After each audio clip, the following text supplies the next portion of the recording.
हर्षवर्धन सपकाळांच्या विधानामुळे विधान परिषदेमध्ये गोंधळ झाला। सपकाळांचं वक्तव्य हे राज्याचा अपमान करणार असल्याचं दरेकर म्हणाले, तर मुख्यमंत्र्यांबाबत आक्षेपार्ह वक्तव्य केलं, नियमाप्रमाणे कारवाई केली जाईल असं बावनकुळे यांनी म्हटलं। दरम्यान मी फडणवीसांचा अपमान केला नाही असं म्हणत सपकाळ यांनी त्यांच्या विधानावर ते ठाम आहेत।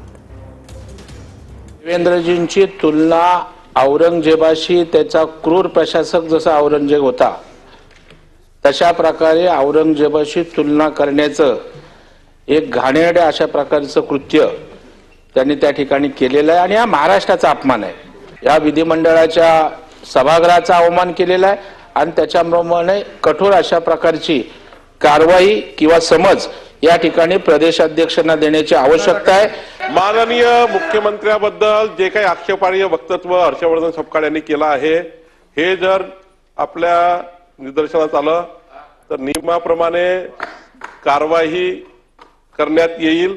जो सध्याचा देवेंद्र फडणवीस सरकारचा जो कारभार आहे, हा कारभार व औरंगजेबाचा कारभार हा एकसारखाच असल्याचं विधान हे मी काल केलं होतं। यात कुठल्याही प्रकारचं कुठली चूक नाही, मी काही विचित्र बोललो नाही, देवेंद्र फडणवीसांच्या संदर्भात मी अपशब्द वापरले नाही। मात्र असे असताना कालपासून भाजपचेच जे लोक आहेत यांनीच थेट देवेंद्र फडणवीसांनाच औरंगजेबाशी तुलना त्यांनी केलेली आहे। सर्व जी नेतृत्वात नेते मंडळी आहेत ही देवेंद्र फडणवीस हे औरंगजेबासारखे होते असं त्यांनी त्या ठिकाणी जो कांगावा केला आहे। याचाच अर्थ काय तर देवेंद्र फडणवीसांना त्यांच्याच पक्षातील लोक हे औरंगजेब ठरू पाहत आहे, हे या निमित्तानं आपल्या सगळ्यांच्या समोर हे स्पष्ट होत आहे।